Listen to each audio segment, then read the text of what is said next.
जरा सोचिए कि आपने किसी बैंक में एक खाता खुलवाया है और खाता खुलवाने के कुछ ही दिन बाद आपके पास बैंक से एक मैसेज आता है जिसमें ये लिखा रहता है कि आपको जितना चाहिए बैंक आपको उतना पैसा देने के लिए तैयार है। जाहिर सी बात है कि आप चौंक जाएंगे।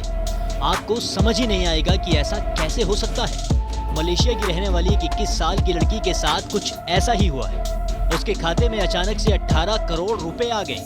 पैसे मिलने के बाद लड़की ने खूब शॉपिंग की और मौज मस्ती में सारे पैसे खर्च भी कर दिए, लेकिन बाद में जो हुआ उसने उसे मुश्किल में डाल दिया। कैसे, वो समझिए। एक मीडिया रिपोर्ट के मुताबिक मूल रूप से मलेशिया की रहने वाली 21 साल की क्रिस्टीन के साथ पिछले दिनों एक ऐसी घटना घटी जिसने उसकी पूरी जिंदगी बदल कर रख दी।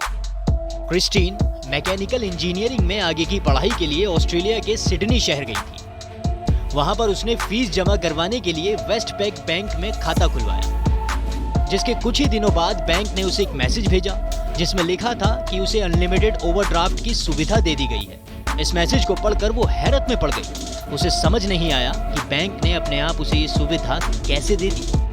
दरअसल ओवरड्राफ्ट एक सुविधा है जिसमें आप अपने खाते में एक भी पैसा ना होने के बावजूद उसमें से पैसा निकाल सकते हैं। ये एक तरीके से डिजिटल करेंसी के तौर पर होती है जो आपको खाते में दिखाई देती है, जिसकी एक लिमिट होती है।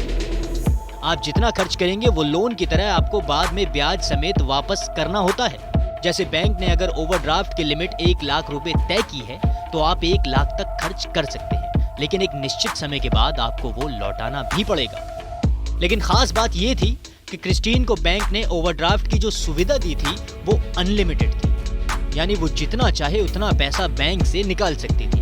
क्रिस्टीन ने बैंक को इस गलती की जानकारी दिए बिना मौज मस्ती में पैसे खर्च करने शुरू कर दिए।